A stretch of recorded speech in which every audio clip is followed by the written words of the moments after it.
고린도전서 12장 3절 보면 성령이 아니고서는 예수를 추신할 수 없느니라.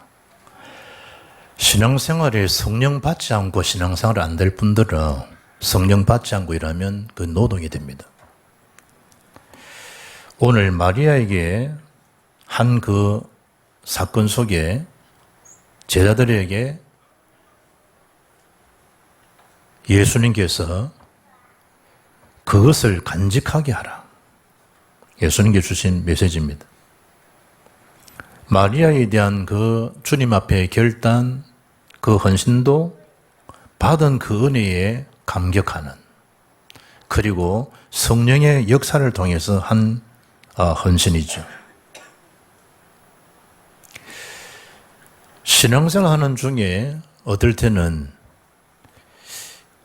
답답하기도 하는 것도 있지만 말씀이 안 들어오는 게 제일 힘든 일 아닙니까? 그러면 말씀을 많이 읽으세요 이게 아니고, 기도하세요 이게 아니고, 성령 충만을 위해서 기도하십시오. 성령을 사모하십시오. 성령이 임하게 되면 말씀이 깨달아지고, 성령이 임하게 되면 생각도 나게 하고, 성령은 진리 영이니까 진리 가운데로 인도하시고, 성령은 나에게 변화도 주고, 성령은 나에게 예수 얘기를 자꾸 하고 싶은 그 마음의 충동, 충격이 아니고 이것만이 사는구나 하는 그 절대 힘이 뭐냐? 그게 보혜사 성령이 주시는 능력입니다. 그거 아니고는 예수를 나의 주인이다 할 수 없다는 거예요. 여러분 비행기가 타서 그 300명, 500명을 싣고 공중을 뜬다. 그거 이해되겠어요? 과학 힘이 그런 거 아닙니까? 어떻게 이 죽은 나사로가 살아납니까? 그 이해가 됩니까? 이성으로 받아들일 수 있습니까? 믿음 아니고서는 할 수가 없죠. 과학의 힘, 말씀에 대한 힘, 태초에 말씀에 계시니라 이 말씀이 하나님께 계셨으니 이 말씀은 곧 하나님이시다. 말씀이 하나님인데 그 말씀을 내 머리로, 내 살아온 경험으로 받아들이고 이해하려고 그러니까 머리가 혈관에 터지는 거지. 조금 있는 머리카락 싹 다 빠져버려요. 하나님의 능력을 믿는 그 믿음, 그 성령을 오늘도 저에게 충만케 해주십시오 라고 하면 성령의 능력이 나의 은혜 주시고, 성령 능력이 나에게 생각도 깨달음 주셔서 진리로 너를 늘 인도하는 삶 아닙니까? 오늘 마리아에 대한 것이 옆에 주위에서 복직을 세워서 옆에 사람이 막 충격을 주어서 막 설득시켜서 한 결단이 아니라니까. 자의적인 하는 은혜로. 그래서 첫 번째 기억할 내용이 구원받은 자에 대한 확정된 그 감사입니다. 신앙은요, 누가 막 이렇게 설득하고 그게 아니라는 거예요. 바울이 고린도에서 말씀하잖아요. 복음 전도하는 것 자체가 내 말에 어떤 이 설득 있는 말로 저 사람에게 전도하는 것이 아니고, 전도라는 것은 성령의 능력과 나타나심으로 된 거 아니겠냐. 나는 예수 그리스도 외에는 이제 자랑하지 않겠다. 나는 십자가와 예수만 자랑하겠다. 그 결단이 어디서 이루어진 겁니까? 본인이 성령을 체험하고 나니까 그런 것을 깨달아지는 거예요. 이 성령으로 사람을 변화시키는구나. 주의 말씀을 다 소시 듣고 있던 마리아가 그 은혜를 힘입은 거예요. 그래서 하나님 앞에 하는 그 감사입니다. 이 내용은 잘 알지 않습니까? 잘 알지. 어떤 것에 대한 감사냐? 1절의 말씀 보니까 유월절 예세전에, 이 말은 뭐죠? 예수님 이번 주에 십자가에 달려 죽는 그 유월절입니다. 마지막 만찬의 시간입니다. 그 유세전에 어디로 갔냐? 주님께서 나사로에 있는 그곳에 베다니를 들르셨다는 거예요. 여러분 마지막 그 일정에 나에게 죽음이 다가왔다. 어디로 가겠습니까?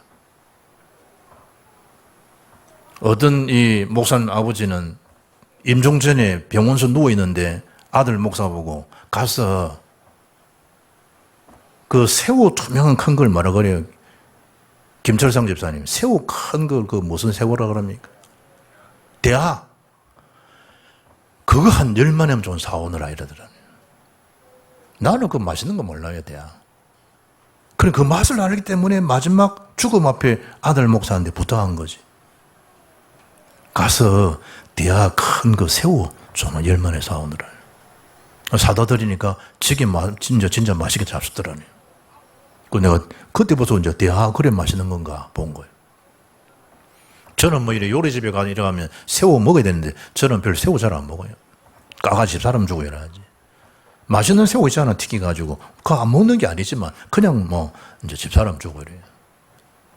제가 손이 자주 가는 거야. 뭐 생선 뭐 이런 거 먹지만 된장 뭐 청국장 이런 거 잘 먹지만 어떻든 예수님이 마지막 그 장례를 예비했다라고 할 수 있는 마리아가 그냥 인위적으로 한 것이냐? 그것도 아니에요. 확정된 그 감사인데 어떤 감사냐? 거기 일절에 나와 있잖아요. 죽은 자 가운데서 살리신 그 구원의 감사, 감격 속에 드리는 감사예요. 어떤 분은 예수님이 베다니 나사로 집에 들려서 거기서 예수를 위해 잔치했다라고 하니까 나사로 집일 것이다 이런 문맥을 볼 수 있는데 마태복음 26장 6절을 보면 그 집을 밝히기를 이 집은 예수께서 베다니 나병 환자 시몬의 집에 계실 때에 한 여자가 매우 귀한 향유 한 컵을 가지고 나와서 식사하시는 예수의 무리 부으니라고 피장 시몬이 아니고 나병 환자 시몬의 집에 성경에 이 문맥대로 이를 보게 되면 나사로 있는 고생하셔서 잔치했다 이러니까 나사로 집에서 했을 것이다 이래 볼 수 있는데 나병 환자 시몬의 집에 잔치했다. 그럼 시몬 그 나병 환자도 예수님 만나서 고침받은 거죠. 그리고 이 신학자들은 아마 이 시몬이 그 베다니의 나사로의 그 집에 마리아 아버지 아니었겠는가 이런 이제 주도 달고 있지만 어떻든 시몬의 집에서 예수님이 잔치를 베푼 거예요. 왜냐? 경사죠.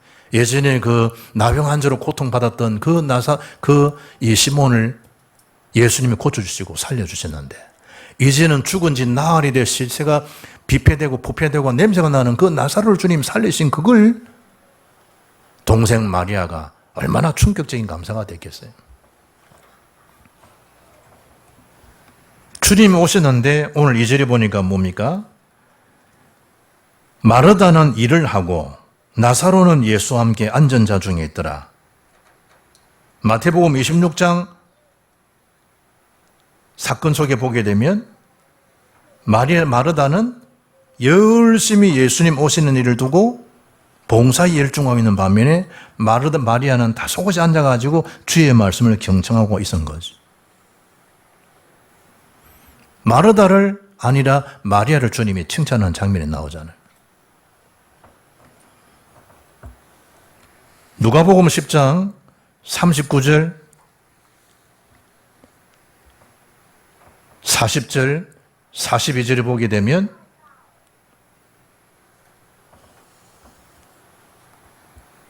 마르다는 주님 앞에 음식을 장만하기 위해서 열심히 일을 하고 있는 그 반면에 동생은 예수 앞에 앉아 있으니까 언니 입장에서는 저기 철이 없구나 이렇게 생각할 수 있잖아요.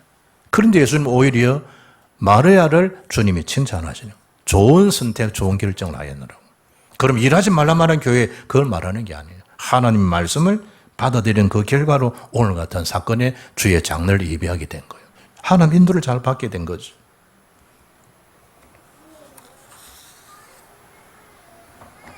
그런데 오늘 성경 말씀 보니까 지극히 비싼 그러지 않습니까?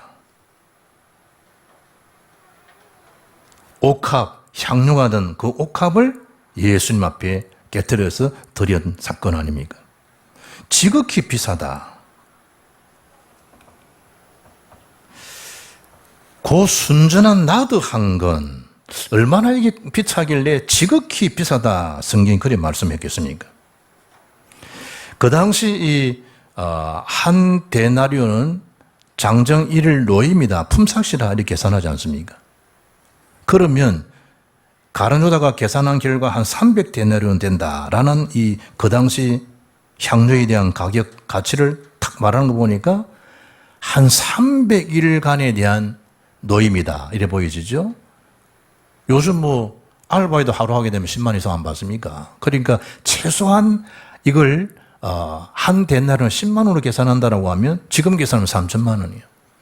이분 일당이 15만 원이다라고 하면 4,500만 원짜리예요. 이분이 하루 받는 일이 20만 원이다 이러면 데모대도 20만 원 받아요. 그럼 20만 원을 넣으면 6천만 원이 되는 거예요. 최소한 10만 원을 계산해도 3천만 원이에요. 거의 이제 이런 일들은 여자분들이 자기 결혼을 하기 위해서 쭉 꾸준히 모으고 준비된 거라 그러잖아요. 이게 우리로 말하면 1년 연봉치를 향유 자체 같이 걸은 거예요. 그걸 깨뜨려가지고 예수 앞에 전부를 다 내놓은 거예요. 그때 현장에 지금 어떨 때는 제자 중에 한 사람, 어떤 사람은 제자들이 이런 상황인데 상관없이 깨뜨려가지고 예수님 앞에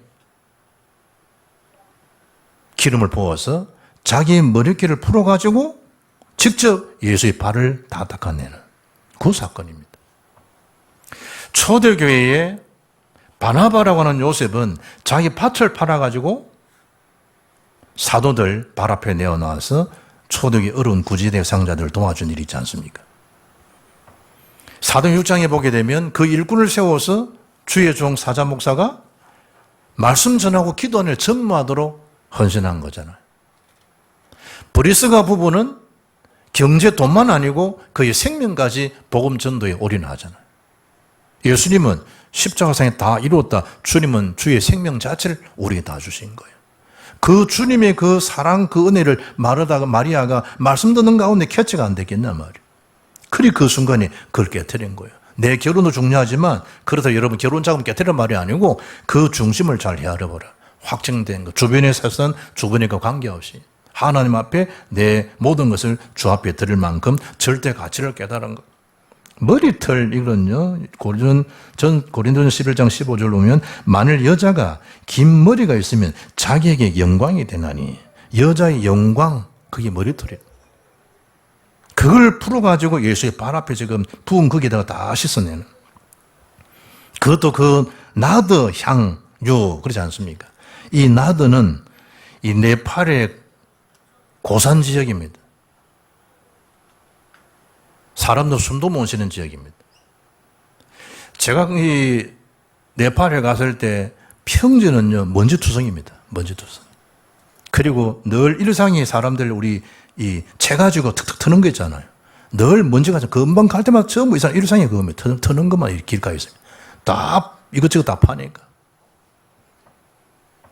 네팔 꿀 알아주잖아요. 너무 많이 먹어 죽는 사람도 있습니다. 네팔 소금도 히말라야 소금 알아주잖아요. 그런 거 막 하는 전시회는 다 털게 바빠요. 먼지들이 얼마나 많은지. 그런데 그 고산 지역에는요, TV 한번 방향을 보면, 그거는 뭐 청정청하해, 동네 자체가. 그런데 올라갈수록 호흡하기 곤란하지 않습니까? 거기에서 나는 나드, 네팔의 고산 지역에 나는 그 향유입니다. 그게 또 나드 나무 뿌리에서 나온 기름이라. 나드 나무라는 뿌리에서. 먼 지역에서 온 것이죠. 공수해 왔던, 말에 실어왔던, 낙에 실어왔던. 그렇기 때문에 안 비쌀 수가 없죠. 비싼 나드. 여기 한 근은요, 325g입니다. 아주 작은 양이죠. 그런데 가치는 한 300데나리온 되는 양 가치가 됩니다. 그걸 주님 앞에 붓고 주님 앞에 자기 머리털로 씻으신 거예요. 마태복음 26장 8절에 보게 되면 이 사건 속에 제자들이 보고 붕괴했다. 붕괴. 이게 붕괴할 일입니까? 다른 여자는 허비했냐라고 질타합니다. 우리 신앙생활에 유의해야 됩니다. 신앙은 그리스도 세계복음을 고하는 거지 사람이 알아주고 어떻게 하고 그거 중요한 거 아니에요. 잘못하면 그 여론에 휘말려드는 거예요. 그래서 오늘 두 번째 기억할 부분이 하나님의 그 계획이죠. 절대 계획, 말씀에 대한 성취 아닙니까? 빗나간 자들에 대한 관심, 시선입니다. 4절에 보니까 그 주님 앞에 했던 그 결단을 두고 제자들이 붕괴하고 가르쳐다가 그걸 왜 허비해서 가난한 자들 주지 왜 그를 허비했냐라고 말 같은 소리를 하고 있는 거예요. 나는 지금 하나님 앞에 예수님 앞에 세계복음 앞에 한 일인데 불구하고 그걸 허비라고 표현하는 게 정상적이지 않지 이게. 어떤 사람은 뭐 알아주신 거 명가지고 그걸 괜히 했는 식으로. 그러면 그 자체가 누가 앞에 한 거냐? 그러면 하나님 앞에 하면 끝난 거지. 어떤 그 옆에 있는 교회 권사님은 암 선고를 받아가지고 야단난 거 집안이. 이래가지고 그야말로 이제 위기야. 이런데 재차 시간 지나 보니까 그 암이 이제 떠나간 거예요. 그러니까 암하려고 이제 하면 한 2억 이상 들 정도로 그 큰 돈이 필요한데, 들어야 되는데, 이게 살아나니 감사한 거예요. 하나님 앞에 237 성교하는 헌금 앞에 1억을 헌금했다니. 교회에서도 목사 사무도 몰라. 그리 hen지도 몰라. 당신이 집안 가족들 의논해가지고 내가 지금 이 수술 받으면 2억 이상 들을 텐데 하나님 살리지 않느냐. 그러면 일단 1억에 대한 거는 어차피 수술하면 다 나갈 돈이 하나님 살리시니까 우리 237 헌금하자. 예, 좋습니다. 그래 보니까 어느 교회 암흑에 1억 헌금한 게 더 나오더라고요. 여러분을 다 막 월요일에 가가지고 검진받아가지고 암이다, 엄하다느냐, 3억 7천 수술 필요하다, 나다 날 야다 날 거예요. 그래 하는 것 말고, 그것도 중요하지만, 이제 말은 마리아 같은 경우는 평생에 대한 것도 모은 거, 옥합에 대한 돈에 대한 것도 있지만, 전부를 주님 앞에 딱 결단할 수 있는 거네요. 그런데 그걸 두고 지금 뭡니까? 주변의 소리들이 기가 막힌 소리가 들려오지 않습니까? 그거 개의치 말라는 거예요. 성경은 뭐랍니까? 그 자가 바로 예수를 배반할 자다. 마태복음 10장 23절 보면 나와 함께 그릇에 손을 넣는 자가 나를 팔리라 주님 다 하시지 않습니까?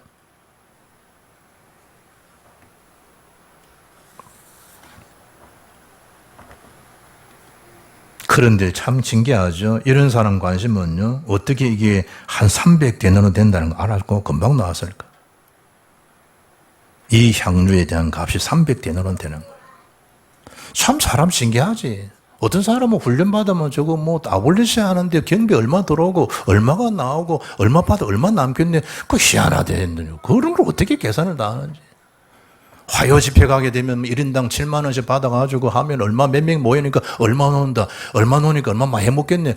도대체 생각들이 참 가른저도 생각들이구나. 다 훈련비 다 하나님 앞에 성경 그것이 다 보이지 않는 헌금 하나님 다 서임 받는데 그 하나님의 절대 영역이 주권인데 그 맡은 사람은 그건 하나님 알아서 하라실 일이지 한 그 자체는 우리가 하나님 앞에 하면 끝난 거지. 7만을 하든 뭐 70을 하든 70을 하든 어떻게 보세요. 딱 300데나리온 계산 얼마나 받습니까? 현대 성경을 보니까 가난한 사람들에게 나누어지지 않고 왜 허비했는가? 예수님 말씀하죠. 저거는 가난한 자를 구제하게 사는 소리가 아니고 자아가 원래 도둑놈이다. 예수님이. 헌금하면 동계를 있는 돈을 훔쳐간 놈이 저 놈이다. 라고 놈이라는 말은 했지만 그 자가 가리는답니다. 저가 원래 도둑놈이다. 도둑이다. 그가 훔쳐갔습니다. 성경 요한복음 13장 27절 보니까 조각을 받은 후 마지막 주님 유월절 만찬 아닙니까? 조각을 받았단 말이 뭐죠? 아주 중요한 순간에 예수님이 유다에게 떡을 떼주는 순간이 그 조각을 받은 거예요. 그 시간이 마지막 타임이에요. 기회를 주는 거죠. 그때도 뭔가 양심에 찔림을 가지고 스탑을 해야 될 텐데 그 받은 이후에 곧 사탄이 그 속에 들어간지라. 이에 예수께서 유다에게 이르시되 네가 하는 일을 속히 하라 하시니 그 마지막 주님의 주신 메시지에 대한 간절함 그걸 유다는 기회를 놓친 거지. 왜 그러냐? 성경을 보니까 사단 앞에 잡혔다는 거예요. 요한복음 13장 2절에 마귀가 예수 팔 생각을 유다 속에 넣은지라 그러잖아요. 그러니까 사단에 딱 잡힌 거예요. 그 유다가 한 게 아니라 사단에 잡힌 거예요.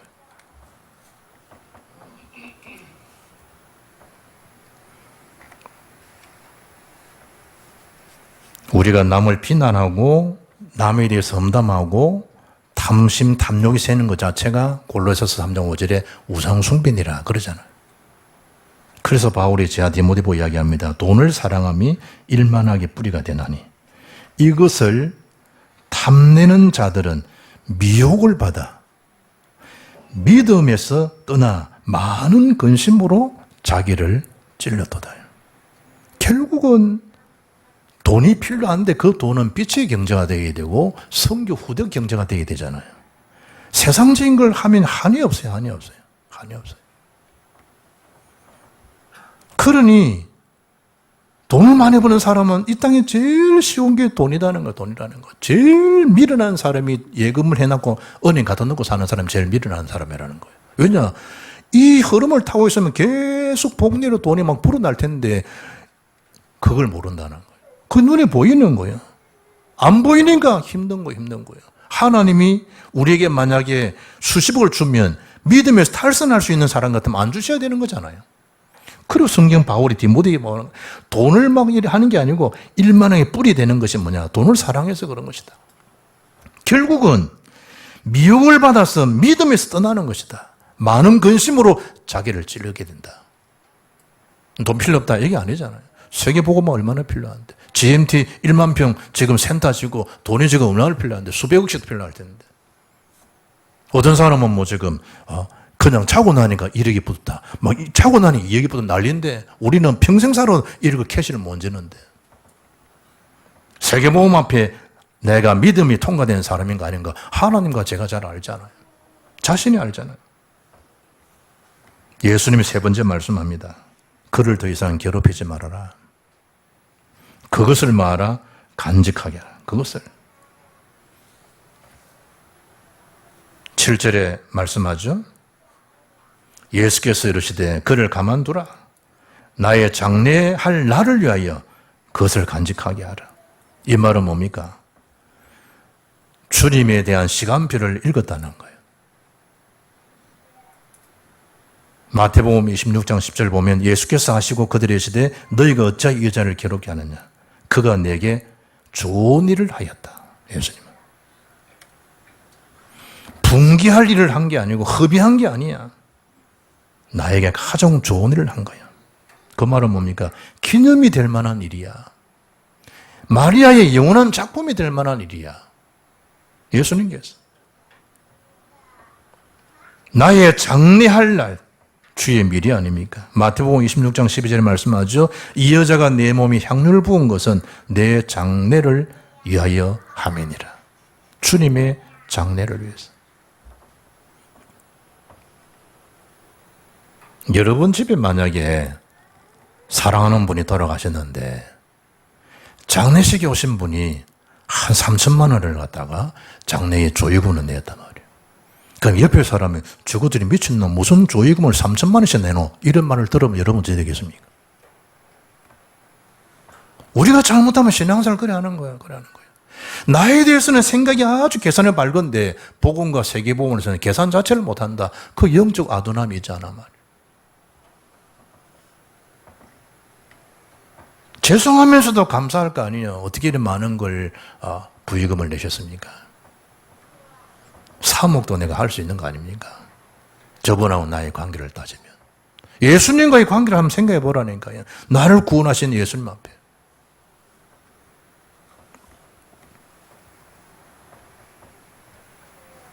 마태복음 26장 13절에 내가 진실로 너희에게 이르노니 온 천하에 어디서든지 이 복음이 전파되는 곳에서는 이 여자가 행한 일도 말하여 그를 기억하리라.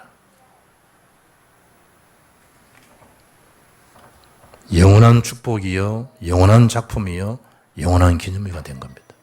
마리아에게. 그를 기억하리라, 그를. 복음이 전파되는 곳에는 이 마리아가 나에게 한 일을 기억하고 그를 기념하리라. 저와 여러분의 그런 게 있나요? 옥합을 깨뜨렸던 그 향유의 가치가 연봉인데 그것도 다음에 또 연봉 받는다 이런 의미도 아니잖아요. 딱 일생에 한 번의 연봉이잖아요. 그걸 주님의 장래를 예비한 거예요. 우리 남아있는 모든 생애가 정말 2, 3, 7, 5천 종족에 대한 세계복음 앞에 하나님 앞에 기쁨으로 할 수 있는 감사에 대한 확정된 은혜가 그게 빛의 경제로 성교 경제로 미래 경제 후대 경제 아닙니까? 하나님 그걸로 나에게 역사해 주십시오. 돈으로 선포하니까 아멘 하는 사람이 없잖아. 실제로 좀 입이 희희낙낙할 텐데 말이야. 그런데 결과는 보세요. 참 이 성경에 말씀한 내용 이후에 9절에 유대인이 큰 무리가 온 거예요. 나사를 보려고 그러고. 그리고 그 확인하려고 왔는데 문제는 대제사장들이요. 성경 가진 자, 기도 포럼 잡는 사람들, 11조 드리는 사람들, 일일이 2번씩 금식하는 사람들. 그게 총수들이 모여가지고 하는 거 보세요. 나사로까지 죽이려고 모여했다. 누굽니까? 예수 죽이고 나사로까지 죽이고. 주님의 절대 계획 속에 부활한 그 나사로까지도 뭐 하겠다? 죽이기로 작당 모여하는 거. 이 복음 막는 대제사장들 보세요. 복음 막는. 지금도 보자. 성경 가진 목사 장로들이 모여가지고 뭐 합니까? 모의합니다. 그 모의하는 자체가 복음 막는 결정인 줄 모르고. 그런데 성경은 나사렛 때문에 많은 유대인이 가서 예수를 믿음이르라. 아무 상관없죠. 하나님 믿음의 역사는 또다시 계속해서 역사를. 말씀이 선포되는데 말씀 선포 속에 서임받는 자가 있고 말씀 속에 이탈되는 사람이 있고 이탈되면 반드시 뭐합니까? 모의하고 작정하고 함께합니다. 결론입니다. 나 때문에 유대의 많은 사람들이 유대인들이 예수 믿었다. 그런 것처럼 일평생 저와 여러분 때문에 얼마만큼 그리스도께로 돌아온 자들이 많은가. 바울은 데살로니가서 2장 19절 20절에 나의 자랑 나의 멸관이 뭐냐. 그리스도 앞에서 너희들이 아니겠냐. 바울은 늘 전도에 대한 기쁨 속에 살아가지 않습니까? 그 비밀되게 했던 그 비밀이 뭡니까? 그 기도에 대한 힘입니다. 그래서 그는 근본을 회복하는 비밀 3가지입니다. 기도입니다. 기도. 바둑 두시는 분이 복귀한다 그 아시잖아요. 집에 돌아와가지고 그 순서대로 돌을 놨습니다. 복귀하는 거죠. 한자 그대로 하면요 다시 바둑을 둔다 이런 뜻입니다. 처음부터 끝까지 쭉 영상 녹화된 거 지금은 다 하면서 툭툭 둡니다. 이때 내가 왜 이때 이겨다 돌을 놨지? 그때 내가 상황이 어떻길래 이런 판단을 했어 이런 실수를 했지? 그걸 다 이렇게 복귀한다. 제 이 2분의 실수를 하지 않도록 쭉 프로들이 그래 합니다. 프로들이. 그러면서 실력을요 하나씩 쌓아갑니다. 우리에게는 영적 복귀가 있어야 됩니다. 이럴 때 내가 왜 기도를 놓치게 했었을까? 그때 내가 왜 이런 결정을 했지? 2번, 3번 반복되면 안 되잖아요. 여호수아 7장에 보면 요단 여륙을 건너왔는데 무너뜨려 왔는데 7장에 아이성 참패 기록이 나옵니다. 물론 아간의 범죄입니다. 그러나 본질적인 범죄는 여호와께 기도하지 않았던 여호수아의 실수입니다. 다는 사람들의 복음입니다. 이스라엘 전체가 하나님께 묻지않은 겁니다. 정탐꾼들의 보고가 백성을 다 올라가게 하지 말고 2-3천 명만 올라가서 아이성을 치게 하십시다. 그들은 소수입니다. 요단 건너왔지 여리고서 무너뜨리지 간이 부은 거죠. 하나님 능력으로 이루어진 건데. 모든 백성을 그리로 보내어 수고롭게 할 이유가 없습니다. 큰 참패를 경험하고 난 다음에서야 여호수아가 하나님 기도합니다. 그리고 그 성결함, 그 거룩함을 주님이 해결책을 주시는데 알고 보니까 아간의 범죄로 비롯된 겁니다. 여호수아 9장에 보게 되면 기본 주민들이요 여호수아를 속입니다. 그때 똑같은 실수를 여호수아가 합니다. 성경이 이렇게 밝힙니다. 어떻게 할지를 여호와께 묻지 아니하고 여호수아가 곧 그들과 화친하여 그들을 살리니라. 나는 조약을 맺고 큰 걸림들이죠. 주님의 싸그리 다 죽이라 가나안 족속을 멸해라. 그런데 여호와께 기도하지 않았던 거 그러니까 기본의 그 술책에 휘말려 들어가지고 화친 조약을 딱 맺는 결과가 뭡니까? 하나님께 기도하지 않았다는 거. 매일 기도입니다. 매일 기도. 무시로 성령 안에서 쉬지 말고. 매 시간마다 주님이 새벽에 일어나셔서 기도하지 않습니까? 이런저런 사건, 매 사건마다 합니다. 그 사건이 생기 때문에 기도하는 것이 아니고 기도하면서 사건을 맞이하면 정확한 답으로 전평할 수 있는 거죠. 모든 걸 회복할 수 있는 사소한 일까지라도 기도하면서 성령 인도를 받는. 그래서 훗날의 시간표 이후에 주님이 마리아를 칭찬하고 상급을 말씀하는 그 절대 기념비가 그것을 간직하게 하라 라고 하셨던 그 영원한 작품 응답이 저와 여러분에게도 우리 후대에게도 그대로 그 축복이 넘쳐나는 믿음의 결정체가 되고 응답의 삶이 다 되어지기를 주 예수 이름으로 축복합니다. 살아계신 하나님 감사합니다. 그것을 간직하게 하라. 그 기념비 영원한 작품 맺는 우리 온 교우들 되게 하옵소서. 주 이름이 선포되는 곳마다 여자가 내게 행한 일이 기억되리라, 기념되리라 말씀하시는 그 속에 쓰임받는 절대 제자들이 되게 하옵소서. 우리 주 예수 그리스도 이름으로 기도합나이다. 아멘.